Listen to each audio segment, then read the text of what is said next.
अब इतनी बड़ी गारंटी वाला आपको कोई मिलेगा क्या महाराज? बोले बाकी भगवान ने कहा गोपालों मैं संभालू। गोपियां चाहती है कि कन्हैया उनके घर में रोज आता जाता रहे। गोपियों का प्रेम भाव क्या है? हमारे घर रोज आता है। बोले कन्हैया हमारे घर रोज आता जाता है। लाला की झलक पाने के लिए गोपिका किसी न किसी बहाने प्रातःकाल यशोदा के घर पहुंची जाता है।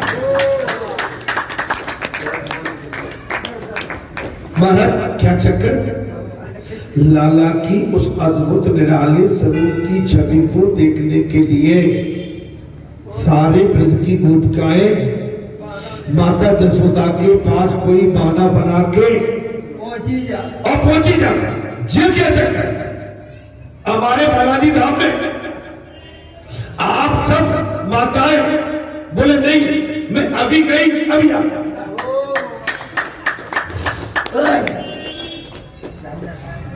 ऐसे बताओ देर में लौट के पहुंचती हो आप लोग डांट वाट पड़ती है? नहीं पड़ती।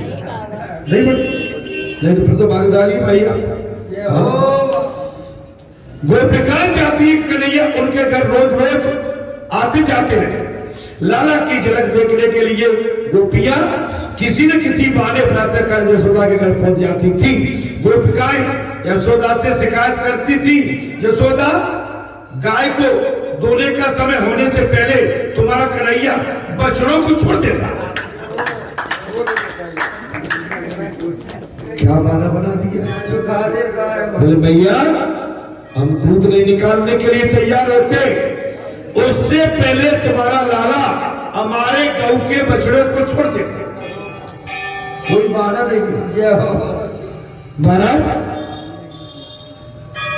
भैया हम शिकायत करने आए क्या और गोपियां? बोले तुम्हारा लाला हमारी गऊ नहीं दुल पाती, हम उठ भी नहीं पाते, जाग नहीं पाते, उससे पहले हमारी गऊ के बछड़ों को छोड़ देता है।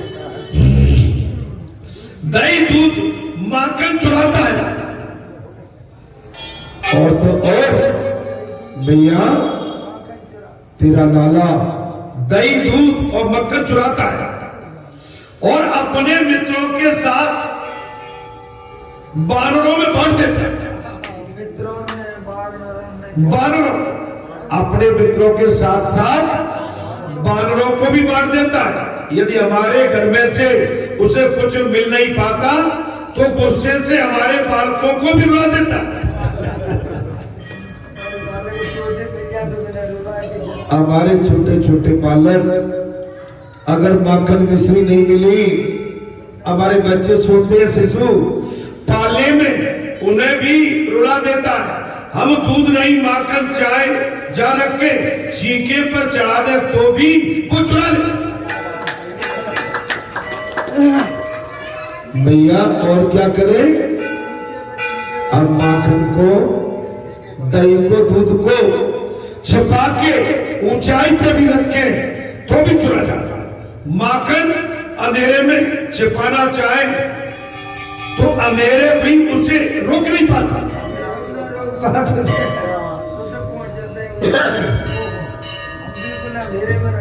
गोपिकाएं विभिन्न प्रकार की शिकायत माता यशोदा से कर रही है।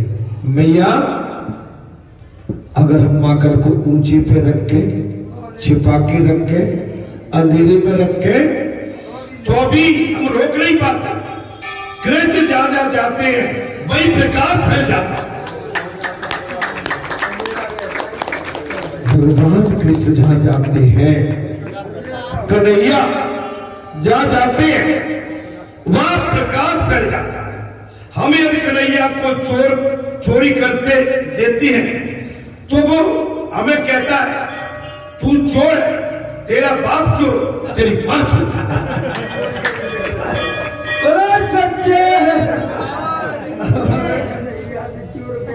अगर हम कन्हैया से चोर कहते हैं तो मैया वो हमसे उल्टा कहता है, बोले तू चोर, तेरा बाप चोर, तेरी मां चोर। इस प्रकार घर का ही वो हमारा स्वामी बना हुआ।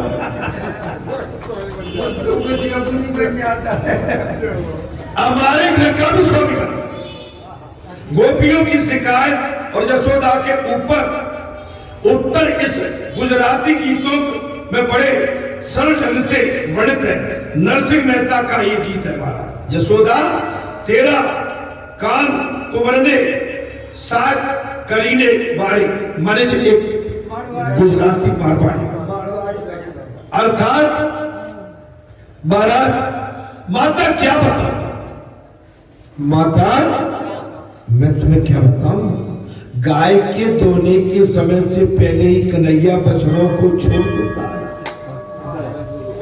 मैया। और हम तुम्हें क्या बताएं, हम अपनी गौ का दोहन भी नहीं कर पाते, उससे पहले वो गाय के बछड़ों को छोड़ देता है। समय पर बछड़ों को छोड़ने वाला तो सामान्य गोपाल है, जो समय पर छोड़ता है ना सामान्य गोपाल है। ये तो कृष्ण है, श्री कृष्ण तो समय के पहले ही बछड़ों को अर्थात जीव को मुक्त करने में समर्थ है। भगवान तो कुछ भी कर सकते अर्थात बछड़ों का अर्थ है विषायक जीव, बना हुआ जीव। बछड़ों का मतलब क्या है, विषायक जीव। वत्स अर्थात विषायक जीव, अर्थात शास्त्र ने मुक्ति दो प्रकार की बताई है। एक है महाराज क्रम मुक्ति और दूसरी है सत्य मुक्ति। क्रम मुक्ति, सत्य मुक्ति। समय होने पर जीव को तो मुक्त करते हैं, वो है मर्यादा पुरुषोत्तम राम। समय होने पर जो मुक्त करते हैं उनका नाम क्या है, मर्यादा पुरुषोत्तम राम। किंतु कन्हैया तो दृष्टि पुरुषोत्तम, कन्हैया क्रमशः युक्ति देने वाली की अपेक्षा जीव यदि पात्र तो समय के पहले मुक्ति देता, चाहे जब। भगवान कृष्ण की क्या लीला है, वो मुक्ति अगर पात्र मिल जाए अतिशयोक्ति, और पात्र न हो तो भी मुक्ति। पात्र है तो अतिशयोक्ति, और पात्र नहीं भी है तो भी मुक्ति। भगवान कन्हैया बहुत सरल है। द्वापर में भगवान श्री कृष्ण ने अवतार लिया है, और अवतार लेके भगवान योगेश्वर, कौन है, योगेश्वर। और भगवान राम कौन है, परमेश्वर, मर्यादा पुरुषोत्तम। और भगवान श्री कृष्ण है योगेश्वर, माने उनके घर में मुक्ति का प्रावधान हर समय। जिस जीव पर कन्हैया का अनुग्रह होता है उसे मुक्ति पाने के लिए क्रम की प्रतिज्ञा नहीं करनी पड़ती, अचानक होता। अगर जिस पर भगवान श्री कृष्ण की दृष्टि पड़ जाए, दया हो जाए, उससे फिर प्रतीक्षा नहीं करनी पड़ती। ये तो पुष्टि मार्ग, कृपा मार्ग है। भगवान श्री कृष्ण की पूजा क्या है, पुष्टि मार्ग और कृपा मार्ग। भगवान सुखदेव कहते हैं, राजा परीक्षित, क्रम मुक्ति इस प्रकार होती है। जीव शूद्र वर्ण में जन्म हुआ, जीव का शूद्र वर्ण में जन्म हुआ। अब यदि इस जन्म में वो चोरी, व्यभिचार आदि न करे, उच्च वर्णों की भांति सेवा करे, तो अगले जन्म में उसे व्यसन आदि में जन्म।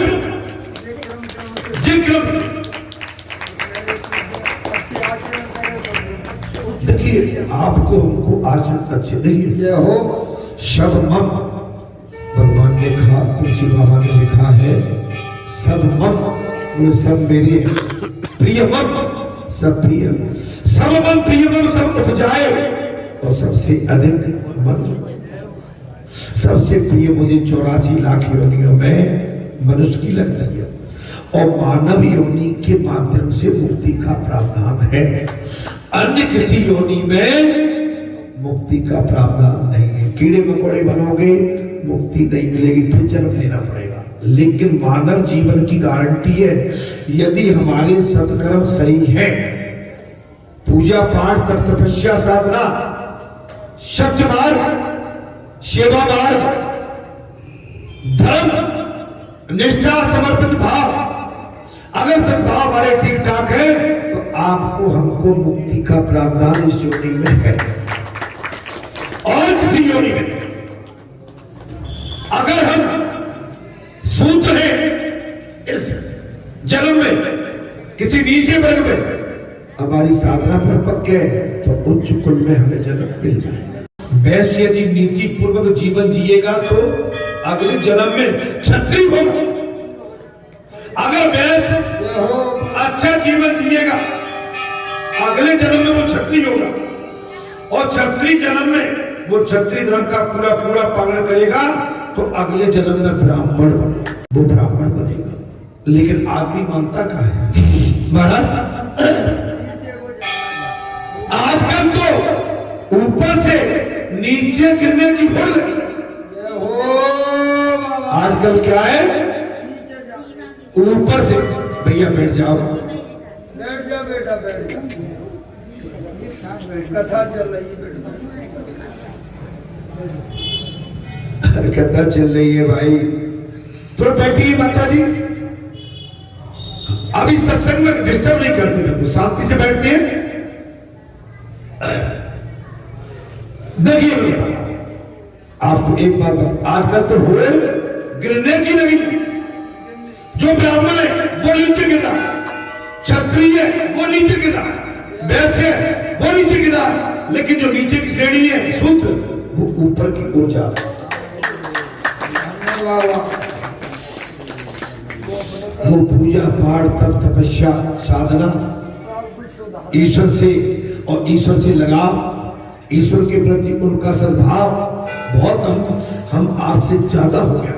धन्यवाद। समझ या हम कोई ना कोई चूक कर बैठते हैं और हमारी कोई चूक हमको न घर का न घाट का कहीं का नहीं।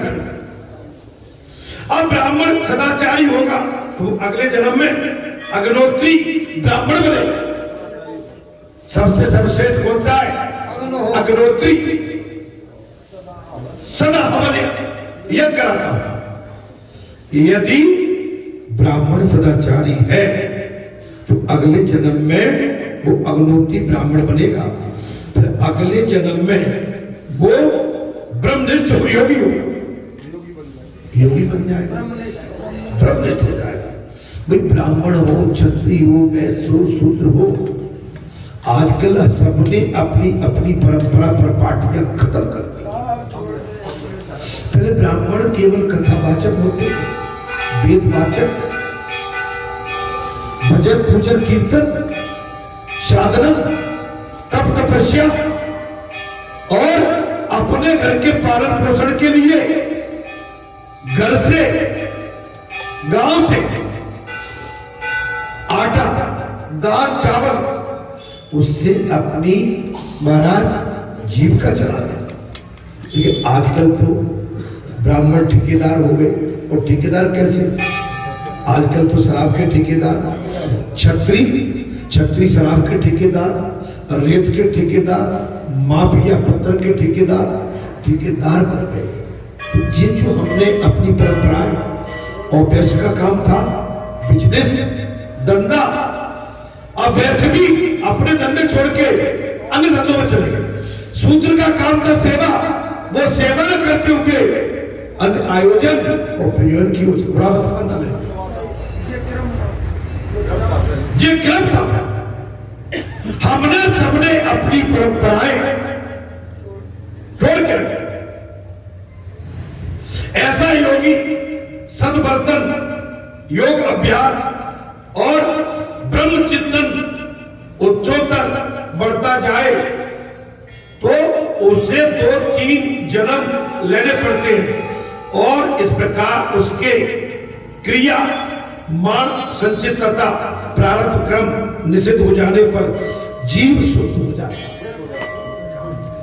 अगर सही परंपरागत साधना में चलता रहा तो ब्राह्मण कुल में भी उसे 3 गोत्र में जन्म लेना पड़ता। कितने में? 3 गोत्र। तब जाके ब्रह्म से मिल पाता। और नीचे के उनको तो बहुत बड़ी तपस्या करना पड़ा।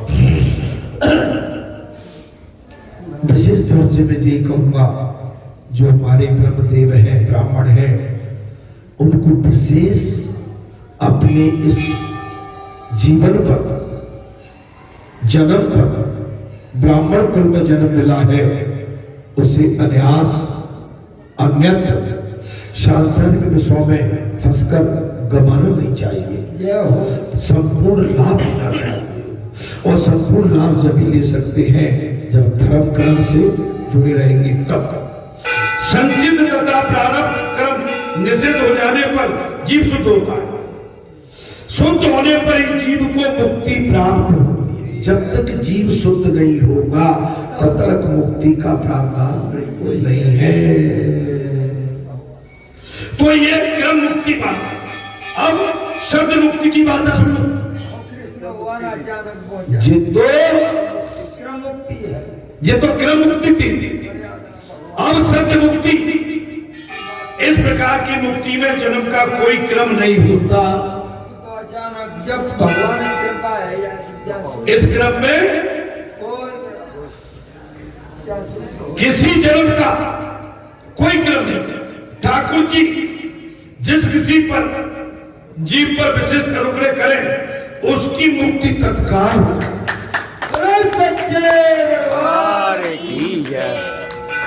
जी कृष्ण जन्म में है केवल, फिर चाहे वो किसी भी वर्ग का क्यों न हो, यदि कोई वैश्य हालता से भगवत भक्ति करे तो कृष्ण प्रसन्न होकर उसे गौलोक को भेज देते हैं। और श्री कृष्ण दोने का समय होने से पहले ही बच्चों को छोड़ देते, अर्थात वे निश्चित समय के पूर्व ही जीव को मुक्त कर देते। जाकी रही भावना जैसी, उसी प्रकार प्रभु उसका फल देते। श्री कृष्ण तो अनुग्रह अर्थात पुष्ट पुरुषोत्तम है। अनुग्रह आप उन पर अपना भाव बना के रखिए, प्रेम उसमें डूबिए। बहुत जल्दी वो दया करते। क्या करते महाराज? दया करते। पुरुषोत्तम अरे किसी जीव पर भी अनुग्रह करते हैं वो तत्काल मुक्त हो जाता है। फिर वो जाति, कुल, धर्म, साधना, तप, तपस्या ये कुछ नहीं देखते। अगर उनको कुछ उसकी अच्छी सी बात जच गई तो तत्काल फल देते। जिस प्रकार कोई राजा जब चाहे किसी व्यक्ति को राजा बना सकता है, जिस प्रकार एक राजा जब चाहे तब किसी भी व्यक्ति को तत्काल राजा बना सकता है, ठीक उसी प्रकार कृष्ण जब चाहे तब किसी सुपात्र जीव को बंधन मुक्त कर सकते हैं। उसके लिए भागवत कथा, कीर्तन, भगवान श्री कृष्ण का गुणगान, गोप प्रेम, समर्पित भाव और उनकी लीलाओं में आनंद लेना खो जाता। महाराज परमात्मा प्रेम बल से किसी भी वैष्णव को तत्काल मुक्त कर सकते हैं। प्रेम बल से, प्रेम बल। गोपियों के पास प्रेम बल था, उद्धव के पास ज्ञान बल था। अंतर है दोनों में। गोपियों के पास क्या था? प्रेम का बल। और उद्धव के पास, उद्धव गोपियों को ज्ञान बल देने गया था और गोपियों ने भगवान के प्रति जो प्रेम बल था, एक ही प्रेम बल के निशाने से और उधर का ज्ञान बल था चकनाचूर कर दिया। ज्ञानी पुरुष अगर बल बताए तो वो उसका ज्ञान नहीं देते। ज्ञान में ध्यान, समर्पित भाव, संयम, विवेक, नम्रता, विनम्रता, सरलता, सहजता और बिल्कुल समर्पित भाव, हेडअप माने शरणागत भाव होना चाहिए। देखिए, ज्ञान पाने के बाद और कथा सुनने के बाद, सत्संग में बैठने के बाद, गुरु आशीर्वाद लेने के बाद और महापुरुष माता पिता के आशीर्वाद के बाद अगर विनय भाव नहीं आया तो फिर आपका कुछ भी नहीं। ये हो विनय भाव, किसी से भी मिलो, आवत से नहीं, नैनन नहीं सने, तुलसी वहां बैठिए कंचन वर्षे में। आने के बाद हंसे नहीं, मुस्कुराए नहीं, बैठने को नहीं कहा, राम राम नहीं करा, श्याम श्याम नहीं किया, जगह से आपने थोड़ा उठ के उसका स्वागत नहीं किया तो फिर कुछ भी नहीं किया, कुछ भी नहीं। परमात्मा प्रेम बल से किसी भी वैष्णव को तत्काल मुक्त कर देते। श्री कृष्ण सत्य मुक्ति के दाता है। भगवान श्री कृष्ण कैसे हैं? शदो मुक्ति के दाता। श्री कृष्ण पुष्टि पुरुषोत्तम है। भगवान श्री कृष्ण कैसे हैं? पुष्टि पुरुषोत्तम। अतः वे सत्य मुक्ति देते, वो आपकी साधना से अगर कहीं प्रभावित हो गए तत्काल मुक्ति। अन्यथा वैश्य, क्षत्रिय, ब्राह्मण, अग्निहोत्री, ब्रह्मनिष्ठ, योगी आदि उत्तरोत्तर क्रमशः वैष्णव से गुजरे बिना मुक्ति नहीं पा सकते।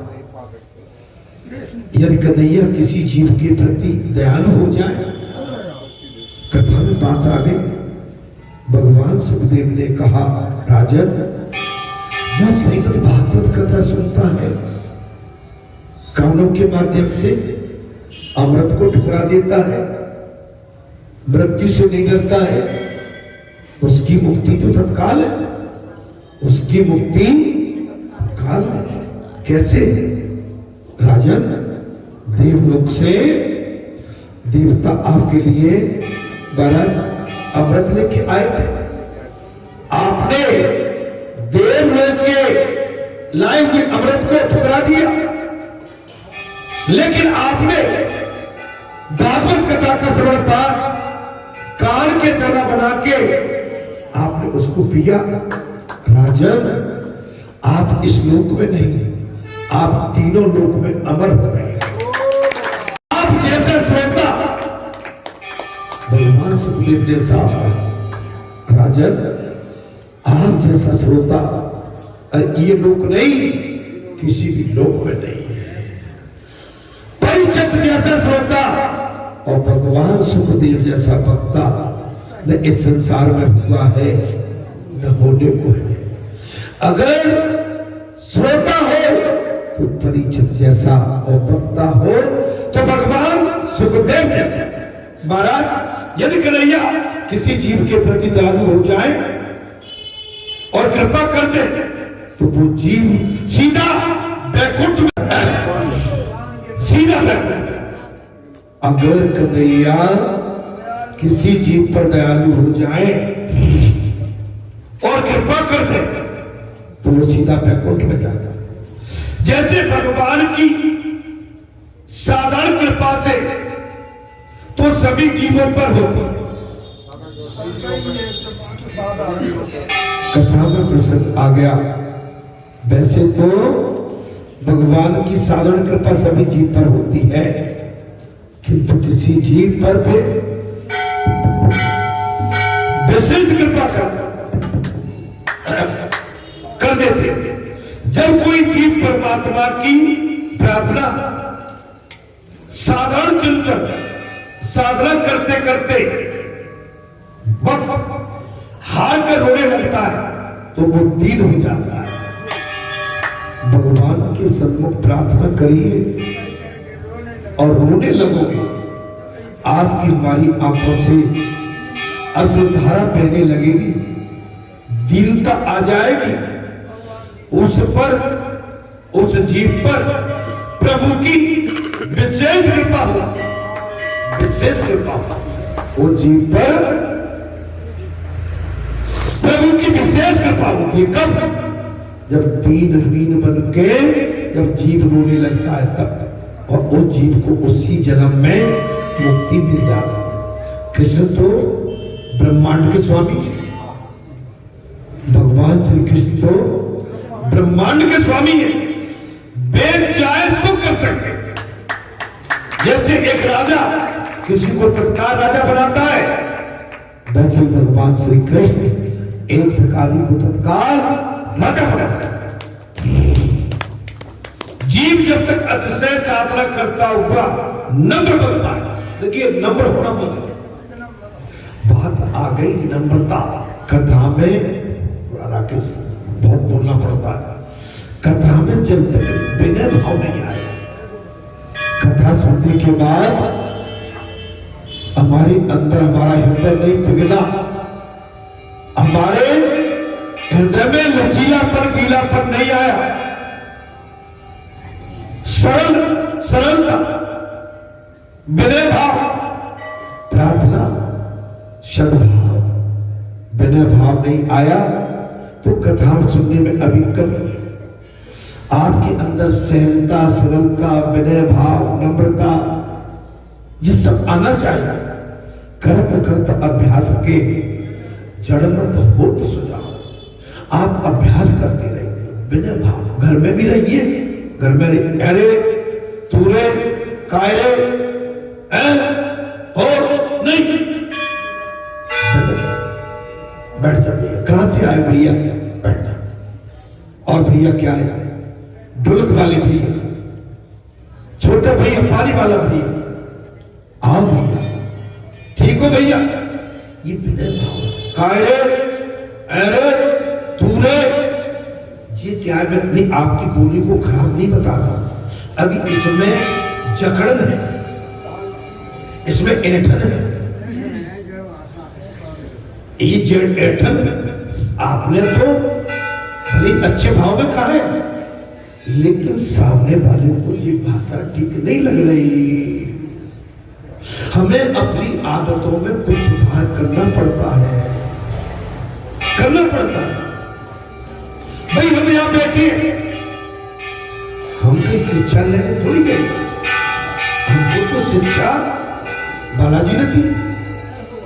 उनने अपना भाव डाला हमारे अंदर, उनने अपना बनाने का पूरा प्रयास करके अपने कब्जे में कर लिया और उन्होंने अपना नाम दे दिया। बोले भगत जी, महाराज जी। तो महाराज जी, भगत जी, ये बहुत सम्मानी शब्द है, इनका आपको आदर करना पड़ेगा। दादाजी, बाबा जी, ताऊ जी, ताई जी, दादी जी, काका जी, ये सम्मानित शब्द है, आपको हमको वैसे बन के रहना पड़ेगा। मर्यादा। महाराज किरण तो ब्रह्मांड के स्वामी। अच्छा, इसमें बात आ गई, जीव जब अतिशय साधना करता हुआ नम्र बनता है। नम्र बन कब बनोगे? जब आप साथ, अरे भाई मैंने कोई साधना नहीं की अभी और न करने की क्षमता नहीं कर पाता हूं साधना, लेकिन आप सबके साथ बैठते बैठते, आपसे कुछ सीखते सीखते, आपका कुछ अपनापन, आपका कुछ भोलापन, आपका कुछ समर्पित भाव, आपका भक्ति भाव, आपकी साधना का भाव, आपकी तपस्या का भाव, इससे मुझे बहुत प्राप्त हुआ। जब यहां आए तो आप वैसे हमसे नाम से संबोधन भगत जी, और आप ऐसे करते तो मुझे लगता भाई मैंने ये तो अच्छा मेरे साथ व्यवहार कर रही है, तो जी मैंने आपसे सीखा है। आप अच्छा व्यवहार करते बाबा हाथ जोड़ के, तो मुझे लगता है कि भाई हमारे अंदर जी हैसियत नहीं है, काबिलियत नहीं है, लेकिन वो सम्मान आप दे रहे हैं, उस सम्मान से हमारे अंदर थोड़ा सा कुछ अच्छा अनुभव होता है।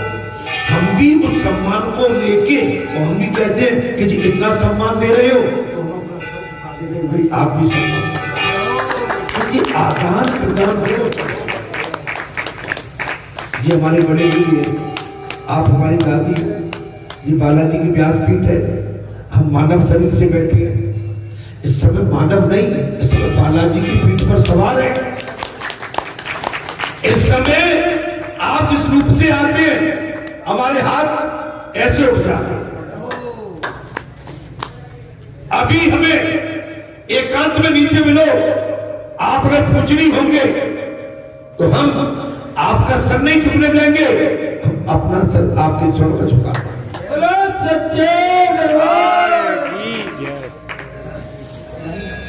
तो जी हमने आपसे सीखा है, आपने जो दिया हमने वो पाया, वो जो पाया उसकी क्रिया आपके साथ कर रहे हैं।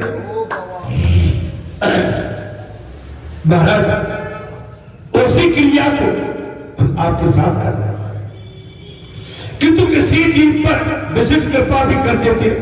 जब कोई जीव परमात्मा की प्रार्थना धारण चिंतन साधन करते करते थक रोने लगता है, ऐसी बात आ जाती है, तब कृपा कर।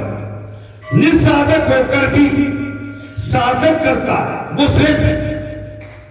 अगर निसाधक साधक नहीं है, साधक बनते नहीं है, लेकिन फिर भी साधक। आप विश्वास नहीं करोगे, मैं तो अभी यही सुना होगा, कोई कह रहा है वो थक गया है, अच्छा, कोई कह रहा है उसका बुखार आ रहा है, अच्छा, कोई कह रहा है उसका सर दुख रहा है, अच्छा। दादी सर मेरा भी बहुत दुख रहा है, बुखार मुझे भी अंदर से बहुत आ रहा है, मैं आपको अपनी लेकिन करूं क्या? मैं बुखार को देखूं, सर को देखूं, या किसी के हाथ पैर की दर्द को देखूं? अगर हम नहीं जाते तो भाई फिर वो जो वहां का आंगन है उसका श्रृंगार सोना हो जाएगा।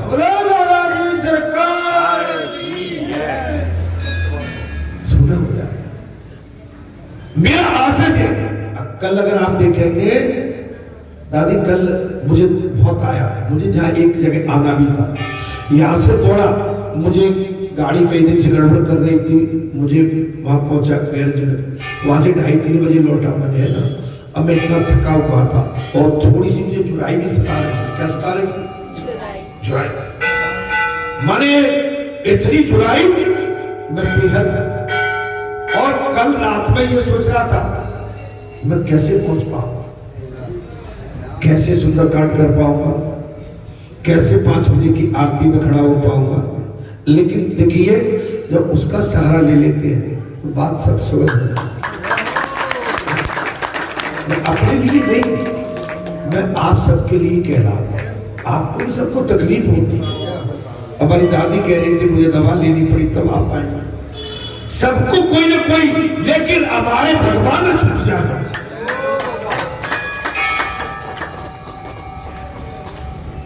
दीन हो जाता है वो जीव पर प्रभु को विशिष्ट कृपा महाराज, और वो जीव की उसी जन्म में मुक्ति हो जाती है, उसी जन्म। कृष्ण तो कई बार ऐसा होता है कि साधना करते समय जीव अभिमानी होने लगता है। अब बात आ गई, साधना करते लेकिन अभिमान आ गया, मुझसे बड़ा साधक कोई है ही नहीं, मुझसे बड़ा पायवत कोई है ही नहीं, मुझसे बड़ा और कोई योगी है ही नहीं। ऐसा होने से उसका पतन होता फिर नीचे गिरता है। ना अभिमान बहुत बड़ा नाश है, साधना का भी नाश है। साधना उसका पतन चालू हो जाता है। क्या होता महाराज?